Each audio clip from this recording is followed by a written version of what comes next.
Hello. Hello, everyone.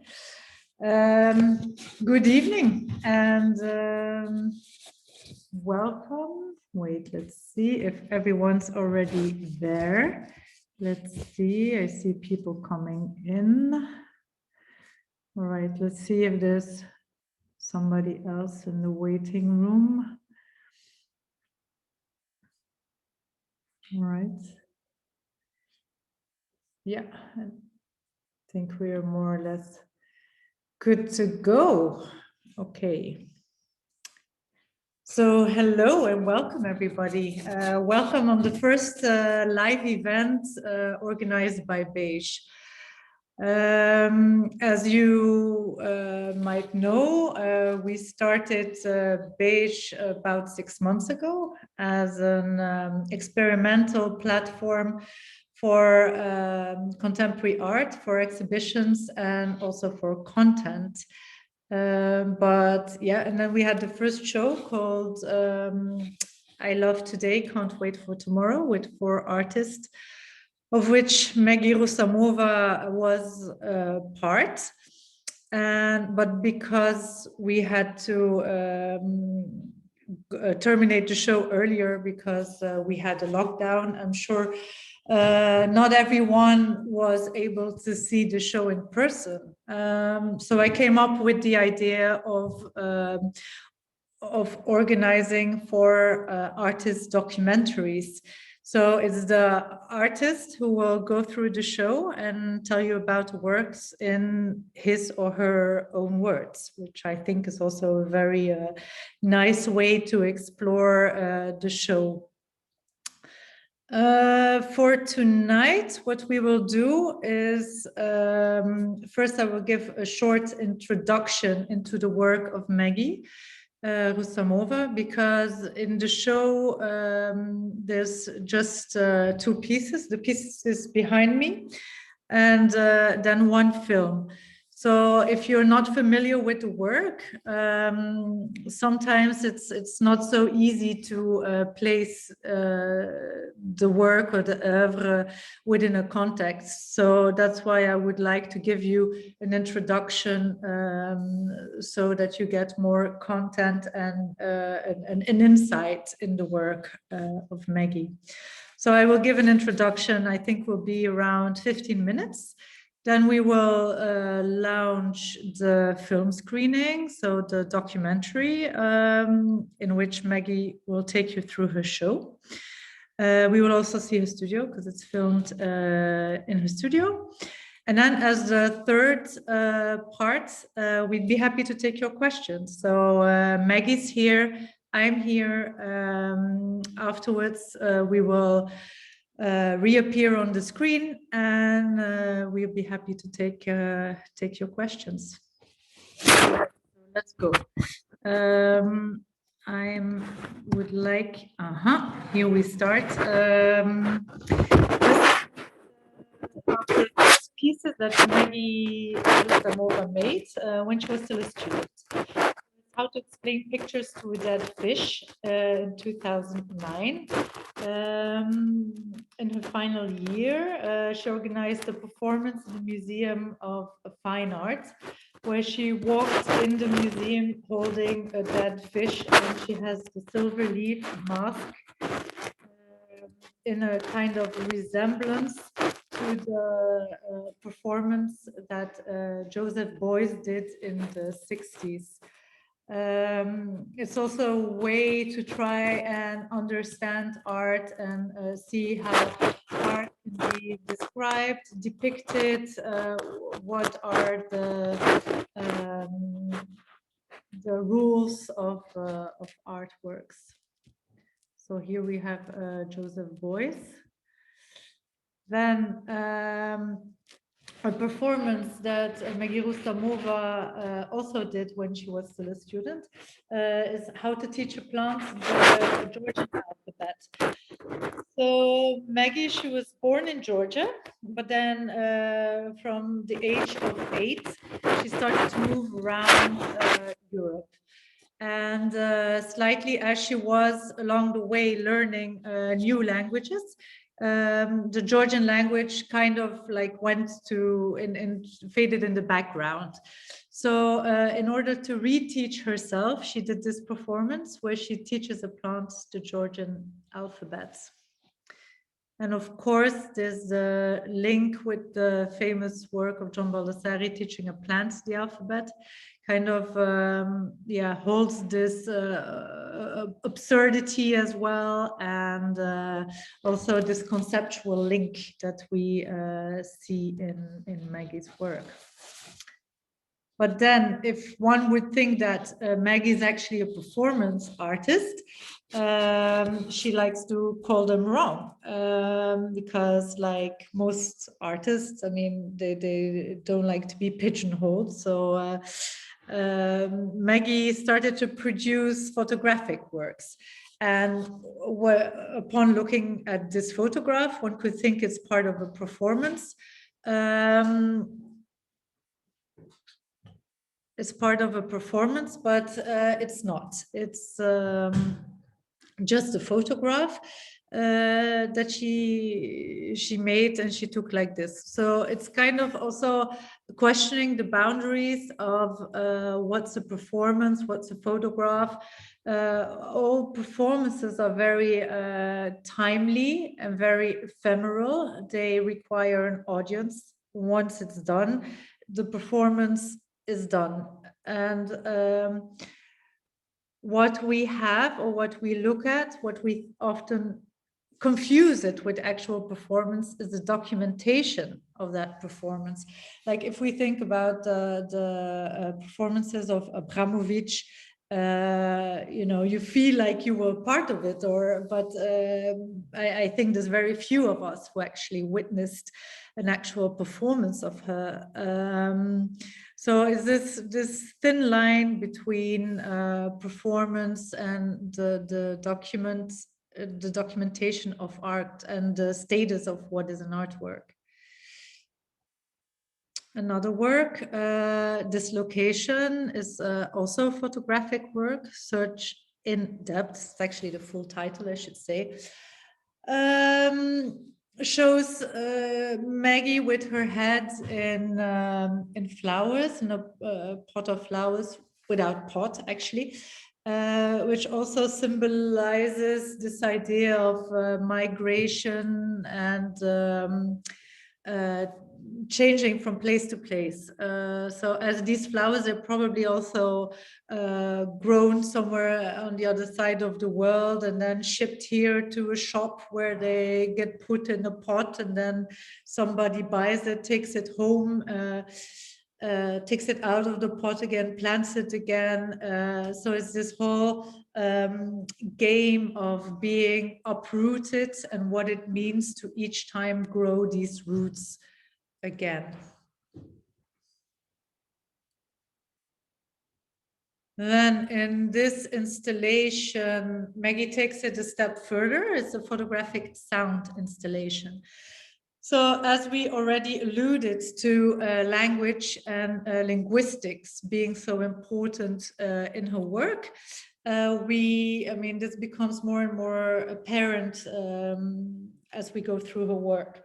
So here we have the photographic image combined with the text that we see on the wall. And then we also have the sound of Meggy reading the text. The pictures, it's 3 photographs taken from an airplane, which I think most of us are familiar with. The text is a little bit autobiographic, giving it a bit away that it's about migration, but it could be anything. I mean, it could also be a businessman on a trip, or someone just going on holiday. It's this idea of being between arrival and departure, about all the possibilities, openness, and anticipations that people have. What we have here is then the text, the sound, and the image coming together, but also performance, as the works are placed hanging more or less in the middle of the space. The visitor can ask, if can ask themselves whether they could move around it, if they could stand in between two images. So without knowing it, actually the visitor becomes a kind of performer in the space. And then, now I want to go to the next image. Here we go. Yeah, so here Meggy starts to make films based on photography. So there's two different ways in which she does this. There's one way where she uses her own photography. This we see in films like Green Blackout and Light Displacement. And then there's also a series of films that she based on found footage, like Invitation au Voyage, Waiting for the Secret, and this film, Dislocation. Dislocation is actually based on a city guide of the capital of Georgia, Tbilisi, I should say, which is the city where Meggy was born, but then she left, so she didn't see many of these pictures in reality, or not recent reality. But yeah, this guidebook traveled with her, and she travels together with the viewer. We travel together through the images that are in this book. So I would like to show you a small fragment from the film.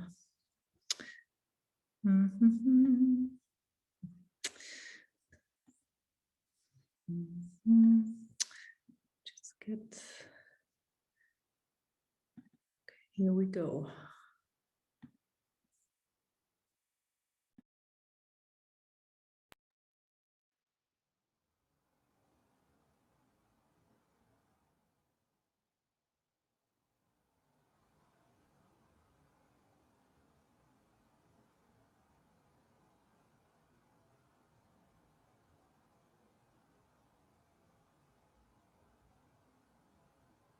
Мужчина в синих джинсах держит палку.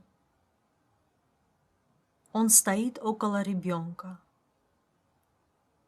Ребенок держит две палки, одна большая и одна маленькая. Следи за водопадом снизу вверх.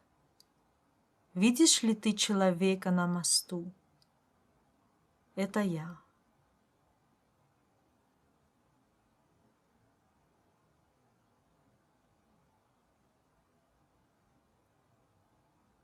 Мужчина в синих джинсах живет в левом доме, на 5-м этаже. Окна с белыми занавесями. Ребенок стоит на балконе. Если вы его не видите, это потому, что он прячется от мужчины в синих джинсах, который только сейчас вышел с белой машины и подходит к дому.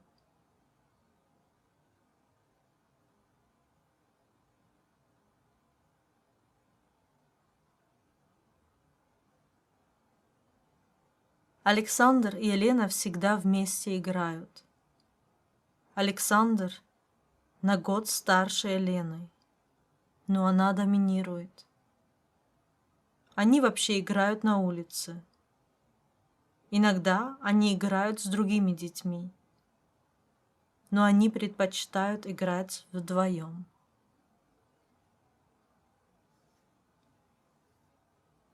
Когда человек в синих джинсах приходит домой, Он снимает обувь.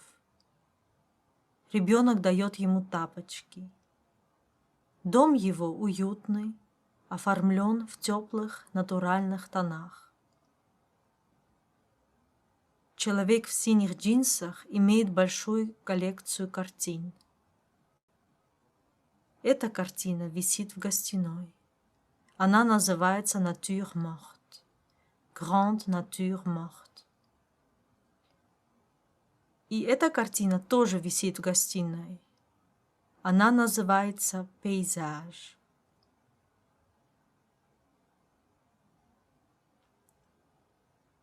Он также имеет большую коллекцию книг. Одна из них является любимой книгой Александра.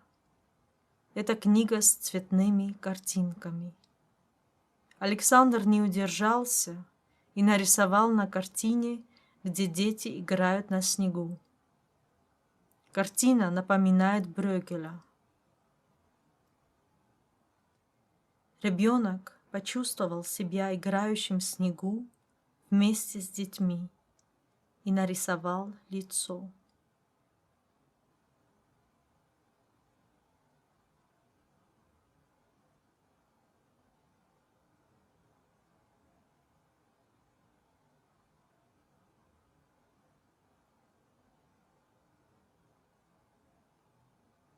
Вы родились в столице? Вы всегда жили в столицах? Этот новый город насчитывает столько же машин, столько же людей. Если вы решили остаться здесь навсегда, то вы поймаете себя на том, что будете переезжать 15 раз в вашей жизни.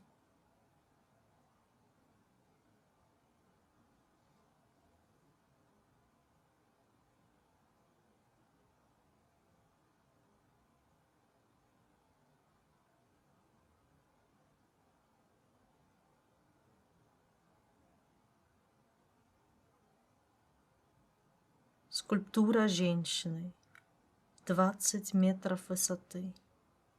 Простые и общие формы. Держит в левой руке чашку с вином и в правой руке держит меч. Так можно перевести характер народа, который приветствует друзей с вином, а врагов с оружием.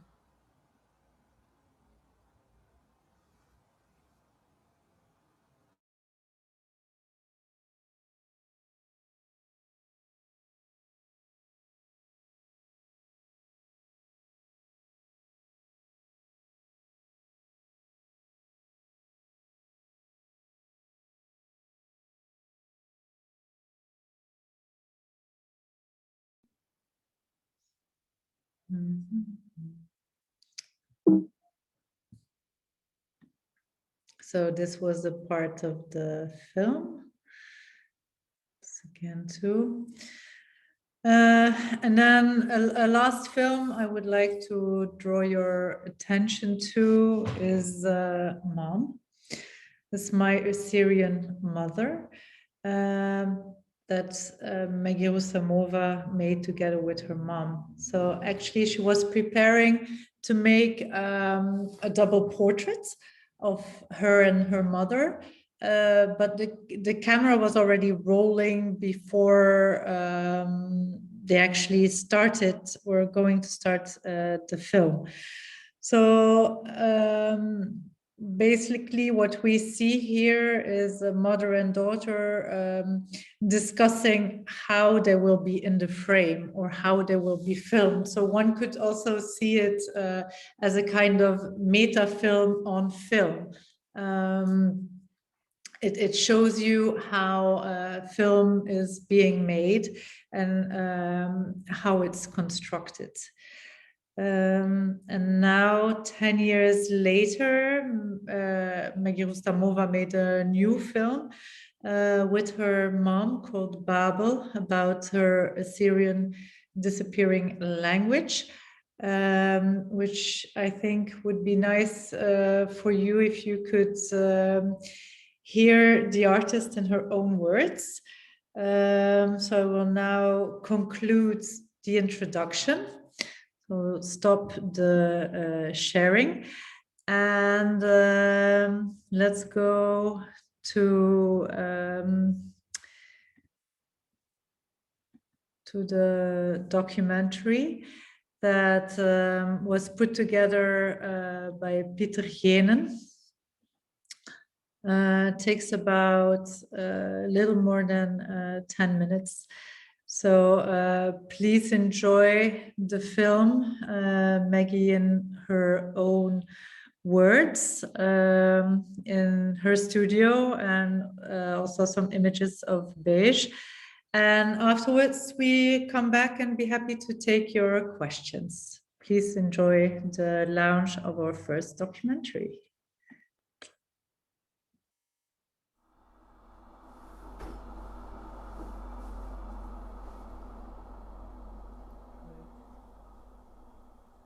My name is Meggy Rustamova. We are in my studio, which is still a work in progress, and we are in Sint-Niklaas, Belgium. Headlights is a photograph I made in Florida. I shot it in 2018, but the first time I showed it was in 2020, so at Beige. And it actually depicts a cloud that I found very dramatic. And at first I was just looking at it from the car and I thought, wow, what kind of cloud? It's like a nuclear cloud, something like an explosion. And then I decided to stop the car and actually take the camera and film the cloud, but also photograph the cloud.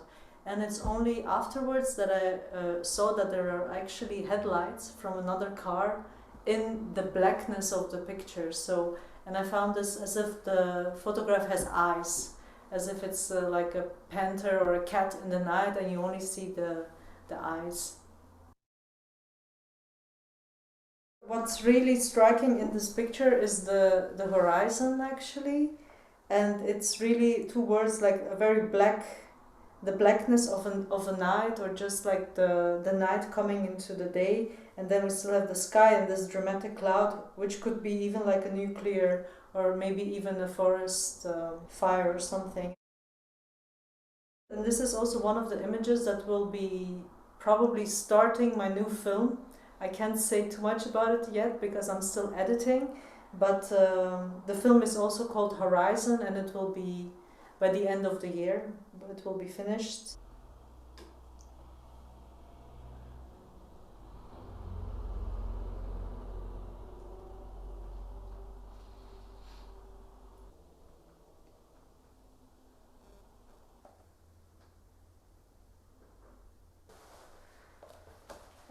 So actually, to be honest, could be like pictures that someone else could have taken as well, because you could say that it's a very touristical place, the Lower Canyon in Arizona. So you go 50 meters deep into some kind of this stone landscape, but under the ground. And but what struck me amongst other tourists, you could say, are the faces that I started recognizing in these rock formations, that I call them also. And one of the faces, this for example, really reminded me of some kind of figure of Pocahontas. As we know, of course, it's a very Western way of looking at the ancient, at the people who lived in the United States of America before it became the United States. So it's thousands and thousands of years of history.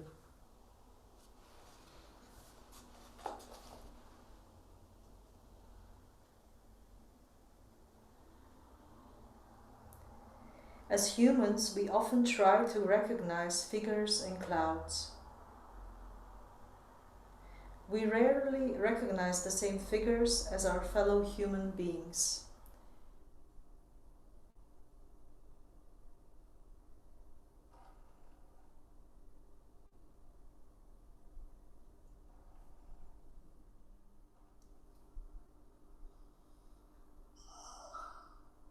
البصر خمسنا لمدة بتخا بداي إلبا تريلبي طلايلبي اتخا داين كل من دي كمسن خشبنا دخمال ديتخا إن داخي تنينقو شبتا متيوماني لي تروشيبا طلاشيبا أرباشيبا خمشاشيبا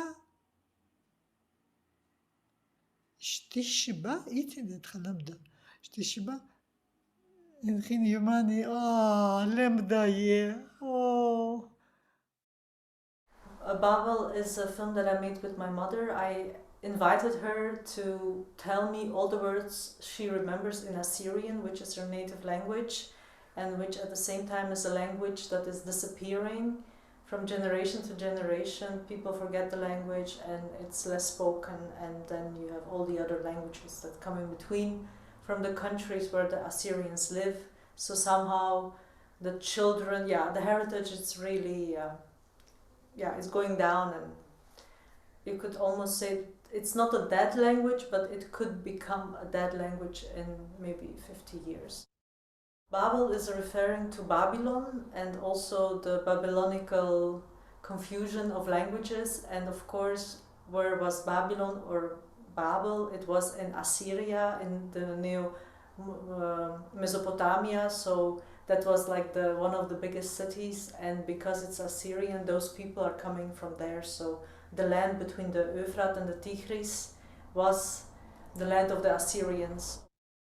How we preserve the language, for example, nowadays with all these mobile phones, we have all these abbreviations, very short words to say something longer. So how actually culture changes, but also the vocabulary changes with years, and how maybe the youngsters of today, the kids who are 15, how they speak is like a totally different way of communication like our parents spoke. So that I found really interesting, how language changes with just like one or two generations. In the beginning, we think that this woman is probably losing somehow her mind. She has this dementia, Alzheimer, so she's really trying to remember words. But towards the middle of the film, we realize actually she hasn't gone mad, or she's not forgetful. It's just the language that's escaping her. So, and towards the end, we realize that she knows the language, but it's also something she got from her mother, and that she's giving to her daughter. So it's talking, of course, I'm showing an elderly woman, my mother, and we rarely see older women in art, or older people. It's mostly young and hip and everything. So I also wanted to show another generation of people.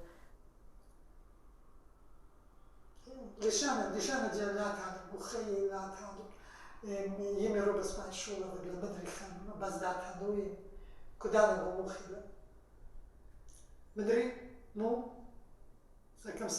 كم سنة تخرج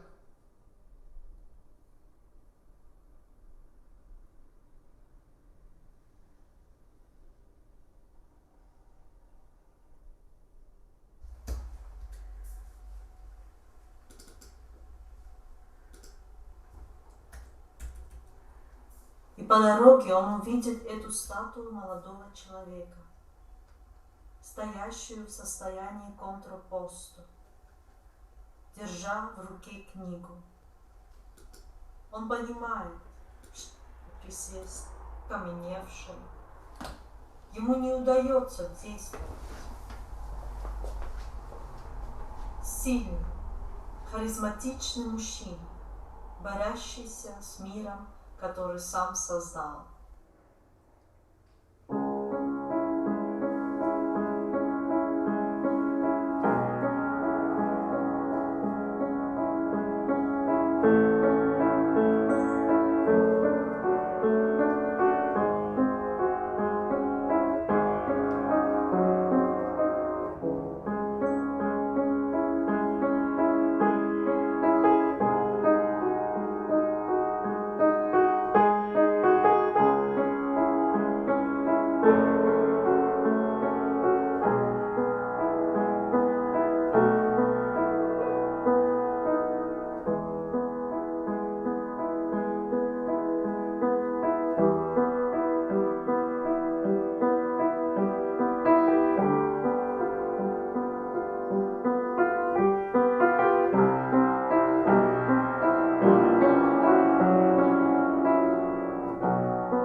Mute the camera.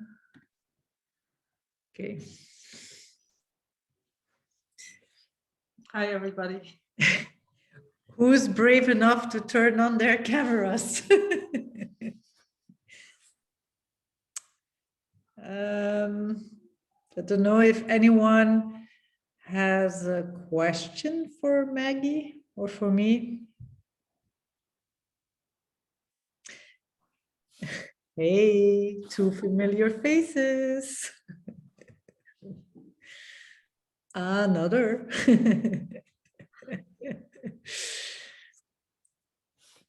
Don't hear you. Yeah. All right. Maybe I will start with one question. Meggy, when you film your mother, has she seen the films? What's her reaction to them? Does she likes you working with her, or is she aware that she's been shown in museums and? Well, she thinks, what's so special about those films? Why are people looking at them, or why are you showing them, or why do people purchase them to be shown in a museum? So for her, it's just a very banal thing. Of course, she realizes that it's my profession, but I think for her, it's just her and me, or just her, and she doesn't. Yeah, for her, it's just like life or something. So, but I don't know, maybe somewhere she feels that there's something more than just the banality of being a parent. But of course she does this, yeah, with the love for her child. So I think she guesses that I know what I'm doing. Yeah. Yeah, I'm sure. Yeah. And yeah, I was wondering, did the pandemic how did you find it working during the pandemic, and did it like influence your work in any way? Did you find it difficult? Did you find it easier? How did it affect you, like this whole situation? yeah, in the beginning, it didn't feel like a huge change, of course, in the media and everything that was going on. But like for me personally, as an artist, I was already used to being in solitude in a way of lockdown. So it wasn't the biggest shock. I think many artists can recognize this feeling, or writers, that we know how to be alone and not have so many social contacts. So in the beginning, I must say, I felt quite good, in the sense, not good in general, like what was going on in the world and in Belgium, but I felt good that everything somehow, all the appointments that seemed, yeah, somehow also useless. Why do we have to travel for 1 hour with a train to have a meeting of 1 hour? And then, you know, some meetings could happen on Zoom or on Skype. So you felt like the necessity of meeting is not always, you don't have to always meet with a lot of 20 people just to discuss something. And then I could also really well focus somehow, because I knew there is no distraction, no screening, no opening. Not that I'm always present, but still, even knowing that, well, there's an opening, but I'm not going, so you kind of feel guilty of missing out. This fear of missing out, it somehow disappeared. And yeah, I realized that, yeah, of course it affected the work, and we made a book, and I see Katrien and Nicolas also from Posture Edition sitting there, so it could like yeah, somehow focus really on the work and the content, and I didn't feel like the agenda was empty. Actually, it felt like it was quite full. Do you think you worked more during the pandemic? At that time, in the first lockdown, yeah, I really felt like this is not because people were saying like, well, we have no work, and people, yeah, but I felt like there was a lot of work, and we were preparing an exhibition in the book. So I had the feeling that somehow, because you didn't have these time slots, you could, the danger was that you would work too much. So there's like this, the double thing that you have the feeling like no one is working, but at the same time you would be working all the time. So it's like this balanced thing that you have to find this equilibre. Yeah. And what are you working on now for the moment? For the moment, I'm editing on a new film, which will be in premiere, going to the premiere in Beurschouwburg in Brussels by the end of November. And I'm also thinking of a new work. I had this idea just recently to make a new work, but I'm looking for the right context. So it won't be finished this year, but maybe next year. Yeah. And can you tell us something about the film that you're preparing? Or yeah, I mean, some images that were like the images behind you with the cloud and with the rock formation, they are part of the film. So I try to make works that is not somehow some works are going from one, like it could be a photograph, but it could also be in a film. So I'm always examining, like, is there a possibility for an image to exist in different ways, just as a still image, but also as a moving image? And how does this image then shift maybe the understanding of that image? Because with the film, for example, I can really zoom into the cloud and then it becomes like a very pixelated image.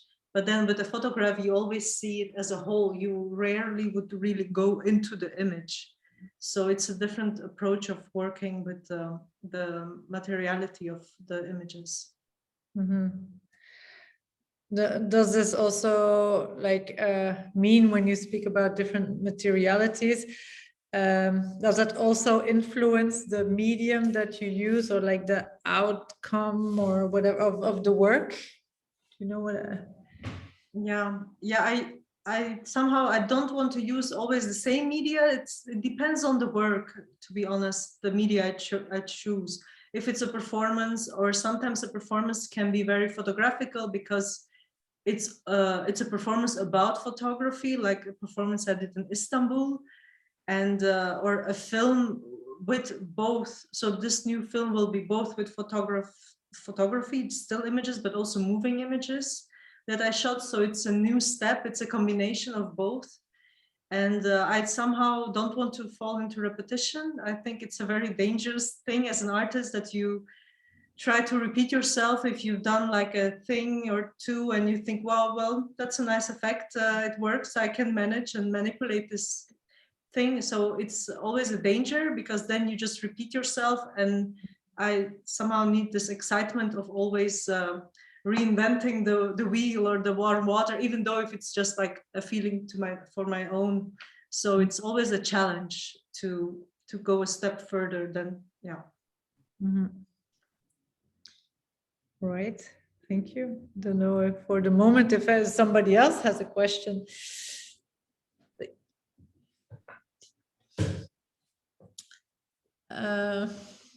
Maybe Katrien and Nicolas, I can see, yeah. Meggy, I have a question. How does your being mother, your mothership influence your daily schedule in working? Art practice. In art practice. So being a mom myself now? Yes. Okay, so for almost 4 months, I have a daughter.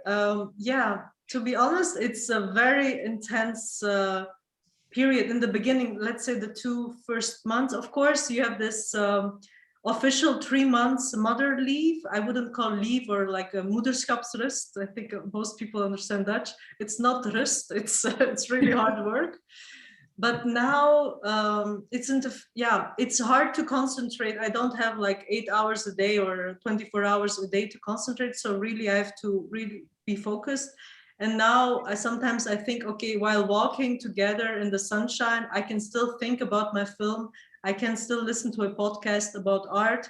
So I'm trying to find ways of how to live and still have a private life, but at the same time, I think as an artist, you never stop thinking. So I'm still figuring out how to find a balance, like how to work and be with my child. But at the moment, it's still very soon. I mean, she's 4 months. She isn't going to kindergarten. So I think once she will be in the cash, it will be easier. But at the same time, I want to absorb this.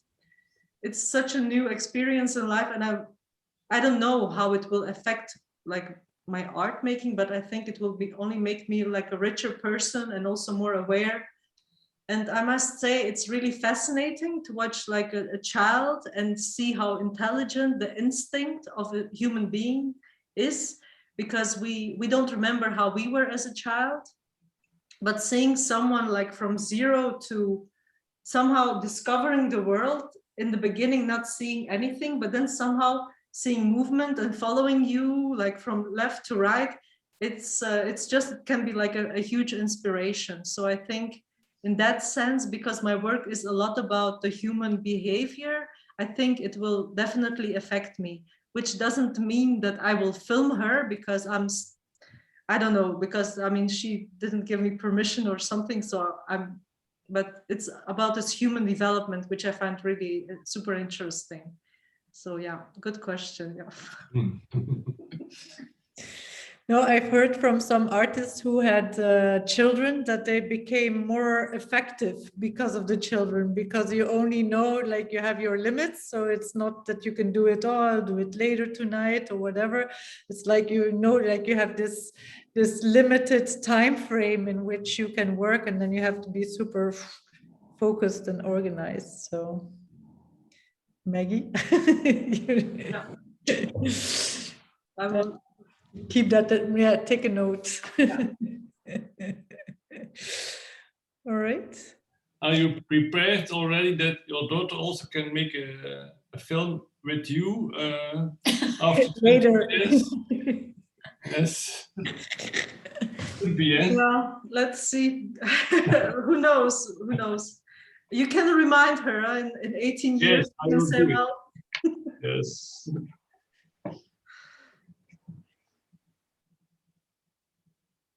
Right. Well, if there's no more questions, then maybe we can conclude here.